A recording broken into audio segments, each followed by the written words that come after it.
Okay, we are up to Siv Ches. We are up to Siv Ches in Siman Kuflam and Aleph. This is the third shir on Halachos of Yom Kippur. So Siv Ches. When a person goes to shul for mincha, so noyagin lilbash big day Shabbos. Even though it's earlier in the day, the minhag is to try to put on already big day Shabbos. After Shemini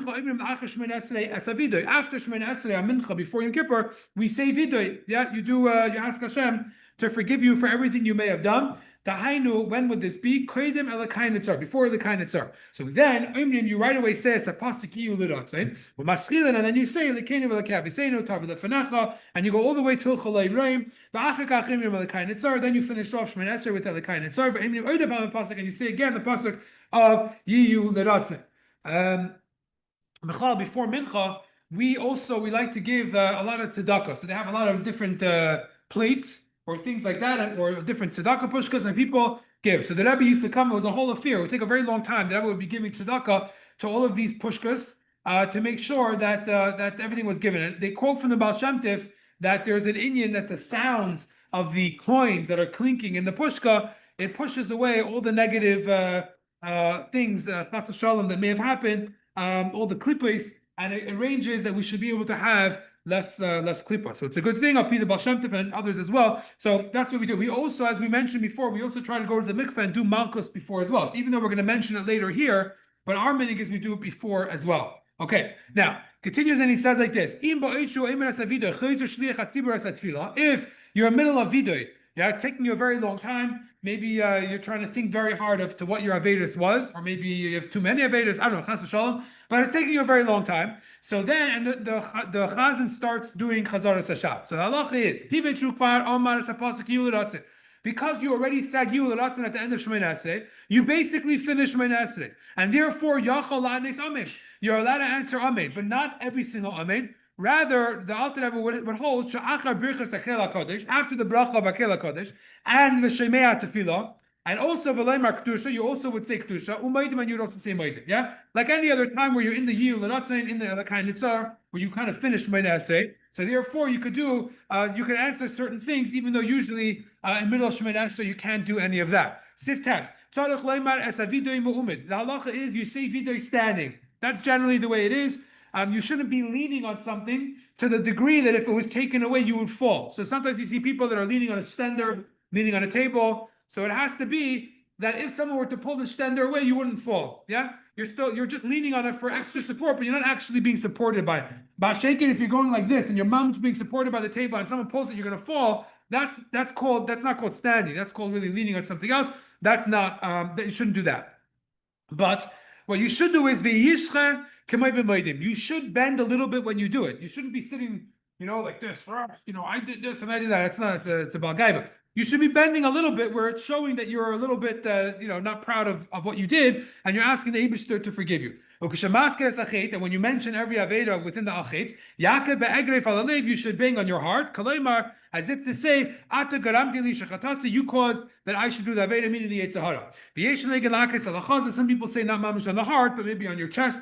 So I guess it depends, a slight difference of where it would be. The order of the vidoy as they're written in the Siddur Machzor, whatever it is, everyone says the same thing. If you ever notice, the expressions used are we sin this way and we sin this way, and everyone says the same thing, even if you didn't do, or anything like that. Why is that? Because when a person comes, and you're not just asking for your own laundry list of Avedas, you're coming and you're saying, we did it. It's like any time a group of kids come to their parents and they say we were playing ball outside and we broke a window. It's a lot better when a kid would come and would say, I was angry at my brother and I threw this ball at him and I smashed the window, right? Which one do you think the parents are going to be happier about? Obviously, they're going to be happier about when a person comes and they say, all together we were playing so nicely, we were getting along. Less mad is better, right? A better way to say it. Because we were all together. So the same exact thing over here. When we come to the Eibishter and we say, it's not about a personal thing, I did this or I did that. We are coming together as Yidden, and we are saying that this is something that some of us fell in, not necessarily every single one of us. So then the Eibishter is more willing, if you will, to forgive us. But let's say someone did an Aveda, and they know they did this particular Aveda, and it's not mentioned within the list of Vidoy. So then, because a person is saying vidui quietly anyways, so there's no Chil Hashem if a person were to specify this particular Aveda. So Nachim, the proper thing is, you should mention and specify this Aveda, because this is something you need to do tshuva on. And you should do vida, you should do tshuva, you should return the merirus halev with a bitter heart over this, the fact that you fell in something, could be bittul Torah l'mashal or something along those lines. And you should have a lot of tears. It should be something that's very meaningful to you. And also the same thing would be if the Aveda is one that is mentioned in Vidoy. So you are going to come across it. So when you reach that one within the Vidoy,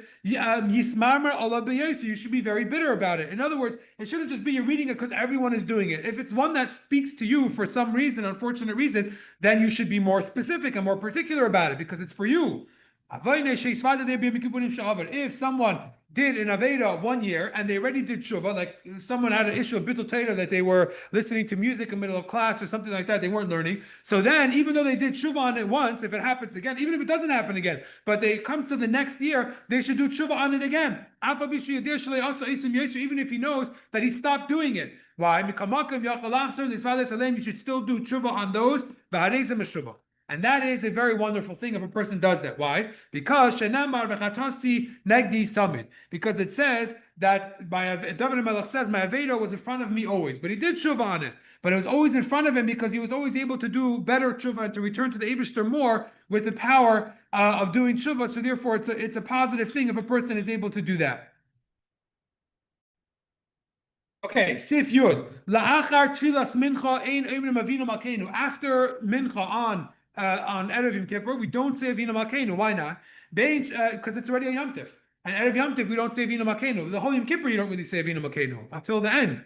So, whether Yom Kippur is on a weekday, either way, you don't say Avinu Malkeinu. He says this because there are people that if Yom Kippur is a Shabbos, they say Avinu Malkeinu Shachris. I don't know, they have some sort of cheshbon. You follow what it says in our Machzor where we don't say it on Erev Yom Kippur. Sif Yud Aleph. La'achar tfilas mincha. And again, our minig was to do this before, like we mentioned. The minig is noyegin lahalkos. There is a minig that you get malchus. What does it mean to get malchus? So again, first they quote from the Alter Rebbe that malchus yilke koidim tefillah mincha. That we do this before. Api Kabbalah, we get malchus and we go to the mikveh before mincha, and then again, as we mentioned, some people do it after as well. Now, how does the malchus work? So malchus mamish. This is not real. This is not real malchus. Yeah.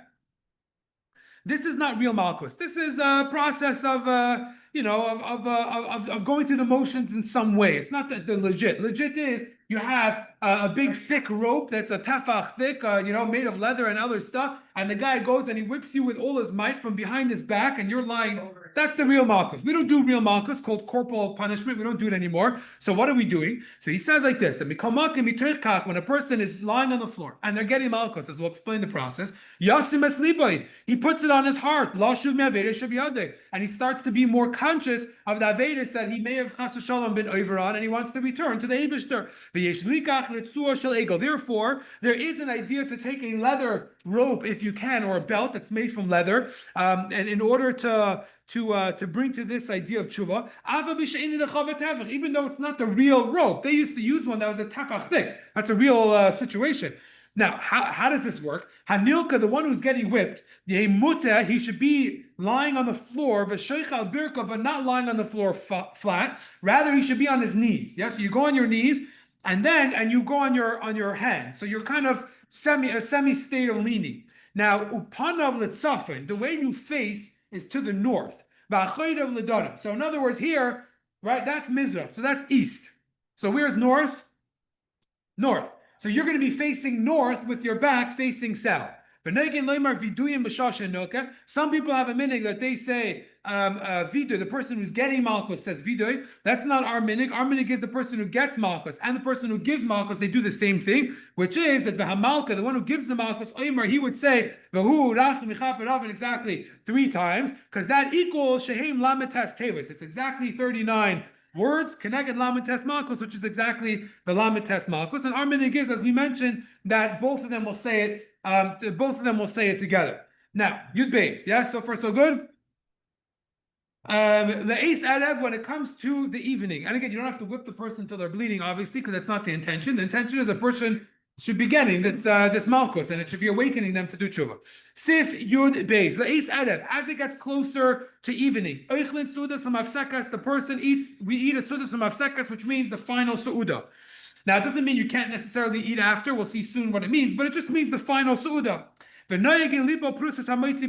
also dip the piece of hamoitzi into honey, just like we do on Rosh Hashanah, and this is our minute. We spoke about this when we were learning. I think we did about how do we know when we dip the bread into honey, and we were the Rebbe doesn't. No one really mentions about Shabbos of Shabbos Truva, although it seems like that's what we do. But what it does say, what the Rebbe does bring, is that for sure Erev Yom Kippur they did, and then the days of Sukkot and the Shabbos of Sukkot Chalamoid also. But over here it looks like. That an Erev Yom Kippur for sure we do. You dip it into honey as well. You should also only eat things that digest easily, like only chicken and not meat. Some people have a minhag that they don't eat fish in the Sudas HaMafsekas. But it's not mashma from the Alter Rebbe that you don't eat fish. In fact, it's really mashma the other way, that maybe you should eat fish. It's an easier thing to digest than maybe. Either way. You also shouldn't eat things that can heat your body up and get it very too active. Going, for example, if you have food that's very spicy or that has karkum. Karkum is saffron. If I'm not mistaken, saffron is the most expensive spice, so it's like a couple of dollars for like one tiny little sprig of it. So people don't use it so often, anyways. But if you are, it shouldn't be used then. Also, you shouldn't eat milk, dairy, things like that. These are things that will have an effect on your body while you're fasting, so the halacha is not to have it.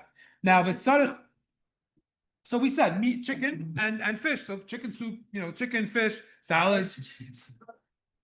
No, chicken you could have. It says chicken you could, not meat. Chicken you could, not meat. Chicken is not meat. Meat is from an animal. Chicken is from a bird. So one second. It's different. Correct. By the Sudas Mafsekas, correct. Or eat cheese. No, well, if you're having fleishiks, obviously you can't have cheese. But either way, it looks like you should not have cheese or milchiks anyways, according to halacha, as it says over here.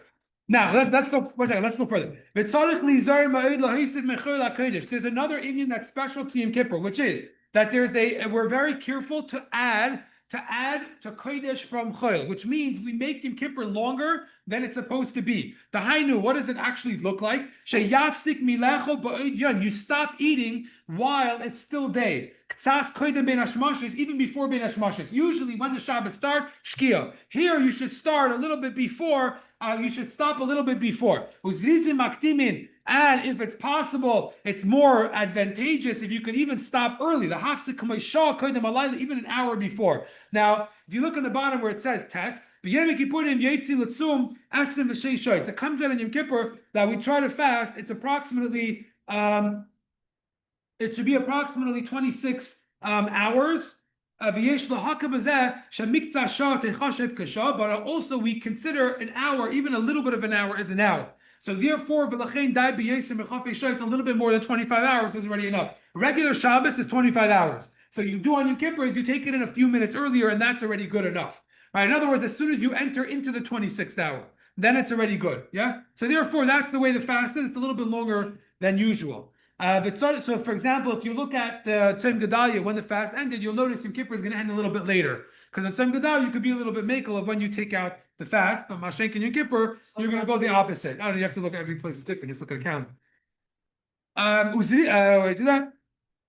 Now, so what happens if, let's say you have a bit earlier, you're going to you joined the Shlias community and you want to go, you're going to a hotel. So you're in the hotel, it's a little bit earlier, you're going to go down, whatever your cheshbon is. You're going to shul a little earlier, so you're going to stop eating earlier, but you don't really want to fast, let's just say 27, 28 hours, if that's how long it could be. So what do? So if let's say you stop eating while it's still day, and you don't really want to fast yet, and you have in mind that you want to continue eating later, so according to the Kitzur, well, let's just read what the Alter Rebbe says. The Alter Rebbe says that Rabbeinu Kosav Toiv lahachmir lahasais. It's best if you can make a condition when you bench, having in mind you want to eat later. But according to the Alter Rebbe, even if you didn't make that condition, you just had it in your heart that I still plan on eating in some way. It looks like you would still be able to. Yeah, it looks like you could still eat all the way till later. So again, it's the best if you're stopping early, just either say or have in mind that you're planning on eating up to the fast, whatever the cheshbon is. But Yomer Befedosh, it's best if you could say it very clearly, or the Chalapachas Yahar Liba, or at least to think, She'ena Makabal of Adainus, the Tainus, you're not accepting the fast yet. You still want to continue to eat for a little bit longer. Fine. So that's something to keep in mind, because otherwise, what's Suda Samafsekas? The literal translation, Suda Hamafsekas. It's the last Suda before you start to fast. So if you want to continue eating, you have to basically have in mind that you're planning on eating further. Sif Yud Gimel. Haminig b'medinas elu. The minig is in these countries she'ein matminin be'erev Yom Kippurim l'tzoyrech moitzi Yom Kippurim kederech shematminin be'erev l'Shabbos mishum dehave kimechen b'Yom Kippurim l'chayil v'gam mishum demechzei kiravat tanusa. So to keep this very it's a little complicated. To keep it very simple, there's an idea where people will do matmin atmana. They'll insulate something from before till after. So we don't like to do that for Yom Kippur itself. It's not a good thing. The Alter Rebbe says, you could do this, what we call hatmana, which means insulate things from beginning till after. In theory, you could, but it's a good thing not to, even according to the Alter Rebbe. Insulate means that you're wrapping it in some way that it should stay warm or whatever it is. So, but I think it's So there is something to it, but we'll leave that for now. It's not we don't really insulate nowadays, anyways, because even if someone wanted to heat something up, they wouldn't put it in a wrapping. They would either put it in an oven or they'll just heat it up after Yom Tov. You don't necessarily have that. So it used to be. How else did they? They weren't gonna. That was the process of how they would do it. It would be hard for them to get a fire running after Yom Tov and whatever the cheshbon was. Okay, but let's leave that for now. Sif Yud Daled. Ksiv Likdosh Hashem b'mechubed. It says that you should make Shabbos holy. You should make it Kaddish. As we'll see, what you should honor Shabbos. Yeah, you should be mekabed Shabbos now, or any day of Kaddish. So with Darshina, we learn on that it's not only talking about Shabbos, but also Yom Kippurim. It's talking about Yom Kippur. That you honor it by not eating or drinking. And also that clean clothing and to put candles to show that it's a very special day. Therefore, even in Shul, you also put out tablecloths, nice tablecloths, or marbin benedos, and you have extra candles, shenikru covered, because candles are how you bring honor to Shabbos. This is one of the reasons why we light Shabbos candles, as we'll see later when we get to the halachas of Shabbos. One of the reasons is for covered Shabbos. There's other reasons also, but what's one of the reasons? So here also, even though you're not eating, so you don't need it for Su'udah, but you can't compare when you walk into a well-lit room, it's a certain honor. You have a guest coming for anyone that has what do they call them? Chandeliers. They're out of they're dated now. But for people that used to have chandeliers, it was an honorable thing. Shabbos is coming, or a special guest is coming, we'll light the chandelier, especially when candles emitted a lot of heat and they took a lot of energy. Nowadays they have LED lights and everything, so it doesn't seem to be, it's different. But it used to be that a chandelier was a chashuv thing. They wouldn't always light a chandelier. So it's chashuv, extra lights is chashuv. So therefore, on Yom Kippur, even though you're not eating, you light a lot of candles and you get dressed like it's a Yom Tif and all that. Umar like it says in the pasuk, "B'urim kabdu Hashem." With urim, with lights, we bring kavod to Hashem. And how does the Targum explain this pasuk? Right, the Targum explains Bifanasya yakru Hashem. Bifanasya, fanas is a torch. With torches, we bring glory to Hashem. So more light is a nicer experience. So we do that for Yom Tiv. Now, Koydem ben Hashmashes, before it comes close to the entrance of Shabbos, of Yom Kippur, I'm sorry. Person mapis al shulchanai, so you put tablecloths on the table, umadliki nenis lebayis, and you light candles in your house also to make it Shabbos day. Come better Shabbos, even though you're not eating by the table. A married couple should also put a candle in the room that they sleep. So that they shouldn't be over on one of the 5 isurim of Yom Kippur, which is not to have marital relations. So they put a light on in their room. But in addition to all those lights, you also, when you light your regular Yom Tov candles, you make a bracha. What if it's Shabbos, which happens some years? And you make a bracha. And what about Shechianu? So then he says we'll discuss later. Fine. So that's what comes out from there. Sif Tezvav. There is a meaning that we wear a kittel. What's a kittel? A big white kapata, basically, but it's a thin cotton kapata. And this is a chaluk lavin. It's a robe-ish, a white robe. Now, there are 2 reasons why we do this. He brings the reasons, shehu beged nesim. He brings the reason that it's a beged that you bury dead people in. Yeah, you bury them in a plain white kittel. It looks a little different, but same vart. So that's one reason why we do that. And with this, a person will become very, it's difficult. It reminds you of that you have to do tshuva, yeah? Now, the Alter Rebbe brings another one, yeah? Maybe we're more familiar with this. So what's the other reason why we wear the white one?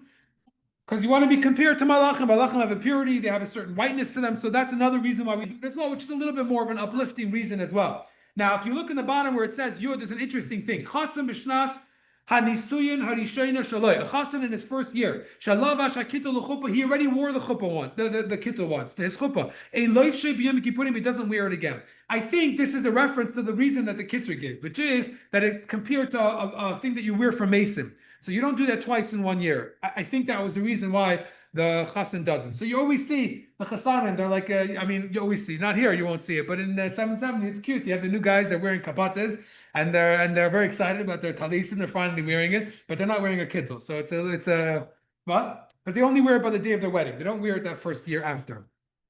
Now, the gam ha'avel, even someone who's an avel could also wear it, even though generally they don't wear certain types of clothing. But for Yom Kippur they could. The kivan should. Now here's a very interesting halacha that you'll remember now that we mentioned it. The kivan should beged miyuchad letfila. Anytime you have a piece of clothing, that's what we call a beged miyuchad letfila. It's a beged that's specifically used for davening. It becomes like a tashmish of kedusha, and therefore a kittel also. You only wear a kittel when you are davening for Yom Kippur. The whole day Yom Kippur you're davening. So therefore, you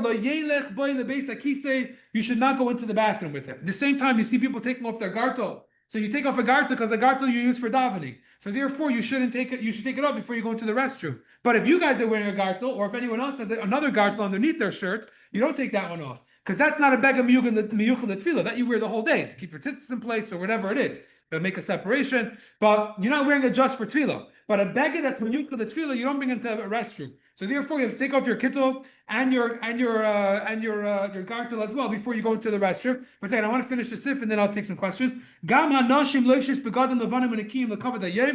also have a meaning that they like to wear white clothing as well for Yom Tif. The Alter Rebbe says that they could even wear a kittel. I don't know that I've ever seen women wearing a kittel, but I guess maybe they used to. But they don't necessarily wear white clothing to compare to angels. You do see people that they take this white thing very seriously. They come to shul dressed in white.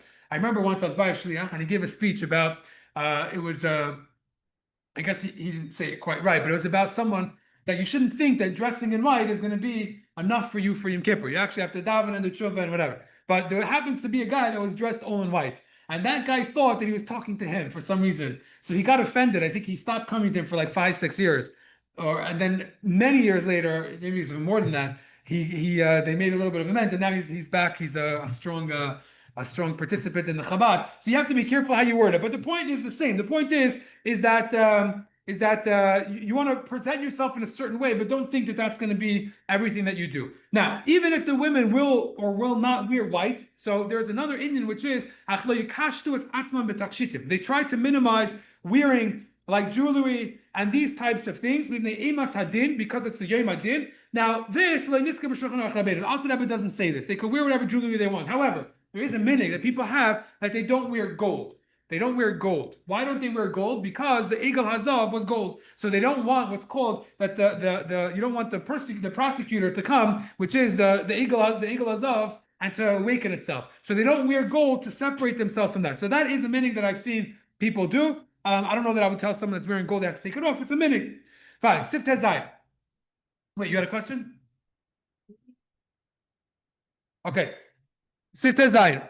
Minig, there's another minig that some of you are familiar with, which is Sha'av Ha'im Mevarchin Es Habanim. Here it says the father and the mother both bench their children, Ves Habanis, and their sons and daughters, Kodim Shenichnas in the Beis HaKnesses before they go to Shul. Sha'az Kfar Chala Kedushas Hayom. He says because at that point it's already the sanctity of the days begun. V'Sharei Rachmim Niftachu, and the heavens are open. Mercy is open. So you want to bring that bracha to the children. And they give them a bracha that they should be sealed for a good year. And their hearts should be one with should be proper with Yiras Hashem.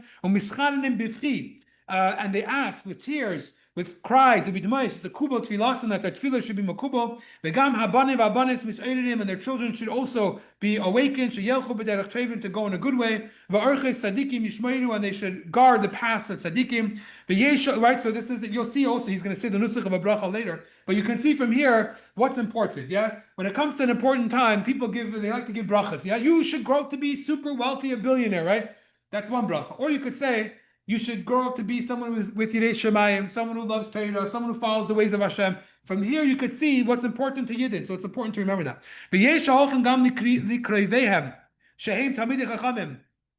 The tzaddikim sheivarchu. Some people also have a minhag that they try to go to the caver of tzaddikim, or mevakshim sheispala gam ba'adam b'yem hakadosh v'anir, asking them to daven for them. V'yesh lahaktim lasas came b'edim agadol. You should go early. Ki leis adav. Once it gets later, rosh yu nechunim l'kabel kedushas v'yem b'hashkit v'yishuv adas. You should be calm and able to accept. You should be able to accept in Kippur in a settled way. Now, what is the bracha that we do? So, nusach bracha, the bracha is like this. Number one, we say Yisimcha Lekim, Kefraim Kemenashe, and you do the Yevarechachas, you go through, we actually start with Vayidaber, and then Daber al Anayin, and you say, and after you say Yevarechacha, you say V'samu Hashmi al Bnei Yisrael. So this is our minhag. What? And also people have admitted that they add more things according to what they can. So for example, there's one particular tefillah where and this is not our minhag, but I'm going to say it anyways. Actually, it's not our minhag. He brings in the bottom, Ein Enog B'Chabad, it's not our minhag, but I'm just going to say it anyways, so you can see again, like I mentioned, what we value, what is important. So he says like this, yeah, and maybe there's some songs I think about this also. But it should be the will of the Eibishter. Sheyitain belibcha, that it should be given to the heart of this child. Ahavasai v'yirasai, the love of the Eibishter and the fear of the Eibishter. Uteyiras Hashem al panecha, and that he should have the fear of Hashem on his face. He should be a person. All the days of his life. Shouldn't do averes. And his desire should be to do Torah mitzvahs. His eyes should be gazing in the direction of Hashem. His mouth should always speak smart things, intelligent things. And his heart should be involved with fear, with awe of Hashem. His hands should be active in doing mitzvahs. And his legs should be running to do the will of the Eibishter. And Hashem should bless this child with future offsprings. Sadikim v'tzidkaniyos, that they should be righteous. And those offspring should be involved with learning Torah and mitzvahs all the days of their life. And it should be the source of where they come from should be blessed. And it should be arranged for them business in a kosher way, and it should come easily, and in abundance, from the Eibishter's abundant hand. And it shouldn't come from free gifts, it's not a positive thing. It should be a type of business that it should allow him time to do what he wants, to serve the Eibishter, and they should be written, and they should be signed for a nice, beautiful life, called Tzadika Yisrael, among all the rest of the Yidden. Amen. This is the bracha that you try to give to your children. There's a story with someone came to the Rebbe, and he was a young baby. He was like 3 years old, I think, and his parents told him that the Rebbe is going to give you a bracha. And before they left, he started crying. So the Rebbe said, why is he crying? So the parents were a little embarrassed. And they said, when we said that the Rebbe is going to give him a bracha, he thought like the bracha that these parents gave every Friday, which is they put their hands on his head and they give a whole bracha. So the Rebbe smiled and said, Brinks naya minhagim in Lubavitch. It's not a Lubavitch minhag to give that type of bracha on Friday night. We do it at Erev Yom Kippur. You put your hands on their head and you do the whole thing. But he said it wasn't the Lubavitch minhag. But the Rebbe smiled, told the kid to come over to him and actually gave him a bracha, put his hands on his head and gave him that bracha. So it is a bracha that we do on Erev Yom Kippur, but it's not necessarily the way we do it every other time. But it's a very special bracha. The Rebbe used to give it special for Bachrim. It was called Birchas Abanim. That's what the name of the bracha is. And the Rebbe used to, upstairs in 770, they would mamish pack into the zal, and there would be only brachim. Anyone who was married was disqualified. And the Rebbe would give a bracha as a father would give to his children. He would give them this special bracha called Birchas Abanim. They have it, I think, recorded actually. Some of them. because it was before Yom Kippur. Okay, Sif Yud Zayin. Noigin Lilvish as a talis. The minig is that we put on our talis, and you put it on before. V'yesh lizar l'lavshi b'ediyim. You should try to be careful to put it on while it's still day. Because then you can make a bracha. In other words, like this: there's you're not allowed to make a bracha on tzitzis or talis at night because it's not as man for wearing tzitzis. So therefore, you have to put it on before. And this, which is, by the way, if you remember, the whole issue with slichus, we have to borrow a talis so you don't make a bracha, because you don't make a bracha on a talis at night. So here also, if you put it on and it's already Yom Kippur, then you can't make a bracha on it. So try to do it, put it on before bin hashmashas, before shkia, and this way you can make a bracha. But let's say, unfortunately, it was delayed or whatever, you didn't have a chance to put it on. So, and it was already bin hashmashas. So lo yivarich alav, you still put it on, but you don't make a bracha on it. Okay, moving along to Sif Kuf Lam and Beis. The halachis of Yom Kippur itself. Yeah, the night of Yom Kippur. But it goes through the whole Yom Kippur. Oh no, this is only for the beginning, yeah. Okay, let's see. We'll continue. Yeah, fine. So number one is after this davening, after the vidoy, before even Yom Kippur starts, before Kol Nidre, the Rebbe Rashab, after he said the vidoy, he was very besimcha. In other words, unlike Rosh Hashanah, someone's waiting. Unlike Rosh Hashanah, where the first night was very, very, very serious, over here, I think he was waiting first, no? I think, whatever was first, I don't know. Either way, when it comes to Rosh Hashanah, it was a very, very serious that night. As we mentioned, davening would take a very, very long time, hours and hours. So the first night of Yom Kippur, of Rosh Hashanah, was a very serious time, because that's mamish when the judgment is being passed. Mashenkein after, fine. But Yom Kippur wasn't quite like that. I don't know exactly why, I can't explain, but it was a little different. So after the first video, the Rebbe Rashab was very besimcha. I'm not saying it's not a serious day, chas v'shalom. I'm just saying there's a different type of avodah, apparently. Okay.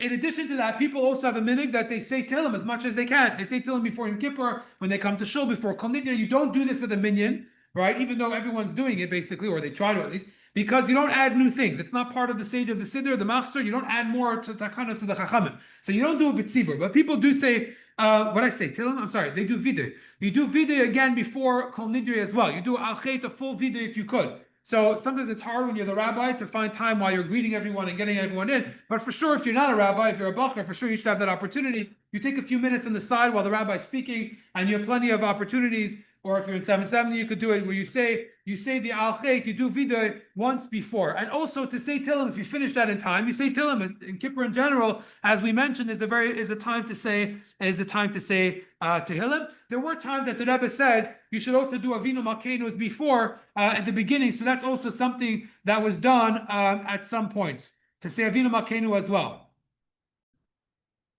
Okay, so let's get into this. Sif Aleph. The minig is like this. Before we start Kol Nidre, the greatest person of the community brings out the Sefer Torah, and he adds in the Alter Rebbe where it says that it's a big mitzvah to get the first one. In fact, the only kibbud in the Machzor that's mentioned, I believe, is this one only. This is the only kibbud where it says that it's a big schus to take out the first Sefer Torah for Kol Nidre. Yeah, what's your question? So it's a good question. So if you have enough, you satisfy everyone. But sometimes the person who gives the most financial resources for the shul to function, it doesn't mean they're the greatest, but it means that it gives the shul the opportunity to do more. So it looks like the shul would benefit from that. So that's probably the way to go. But I'm not going to get involved in that. Every shul would do what works for them. But so this is for Kol Nidre. To take out the Sefer Torah is by Kol Nidre. So you take it out, you make a little bestin around the bima. So Mesavev Bima, Savev Bima, they surround the chazan by the bima. Those that are close, they'll kiss and hug the Sefer Torah if they could. And they ask for forgiveness if they did anything that was plaguing him in the covet of the Torah.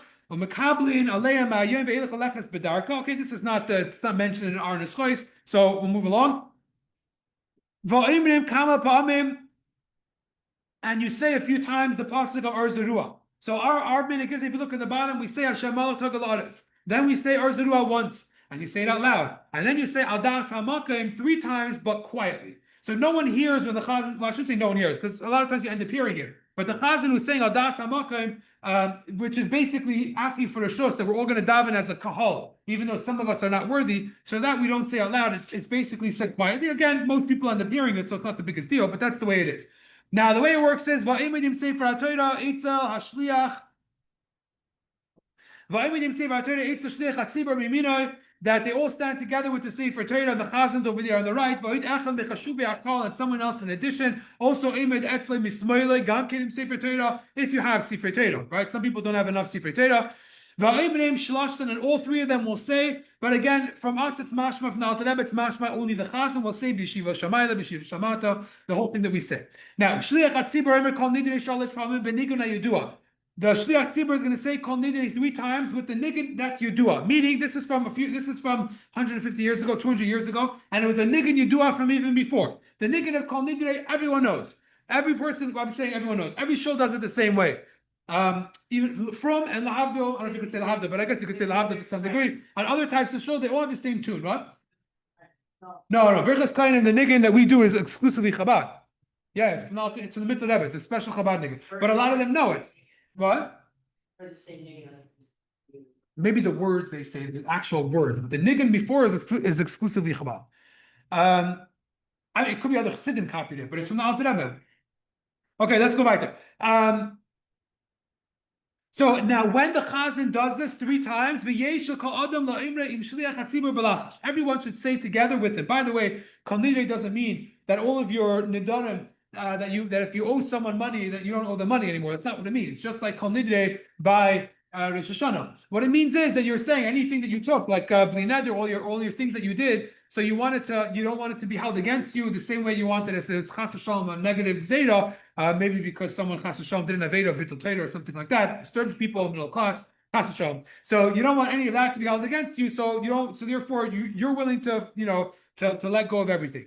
There is an Inyan to start Kol Nidrei while it's still day. Why would you start Kol Nidrei while it's still day? Because you want to make it clear that you're not. Even though usually what's called hafaras nedarim, when you want to do away with a neder, and you go to a bestin, and you have to do this whole process of to take away a neder, so bestin doesn't function at night. So even though we're not actually doing that, it's different, but it looks similar. So therefore, we want to start by day, so it should have the feel as if you're doing something that is that's kosher, that's at the right time.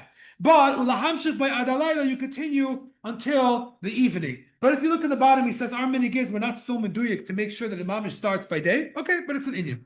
After the Chazan says Baruch Hu, and then he answers Baruch. So then, then you return the Sefer Torah to the Heichel, and everyone goes back to their place. If you look in the bottom, he says that we actually wait till after Shechianu as well. We make a bracha Shechianu. So after the bracha of Shechianu, so then we return it. He says on Shabbos it might be a little bit different. Okay, either way, he says we don't start from Mizmor Shir, we actually start from Mizmor David like every other Yom Tov Shabbos. That's fine. But we put the Sefer Torah back anyways before, like we mentioned, before you do Shechianu.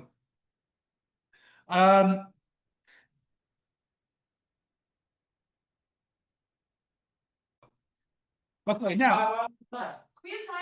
Now, what do you want to ask questions? Okay, let me finish. I want to finish. Let's finish this Siman. Yeah, we have two halachas left. Let's finish. When?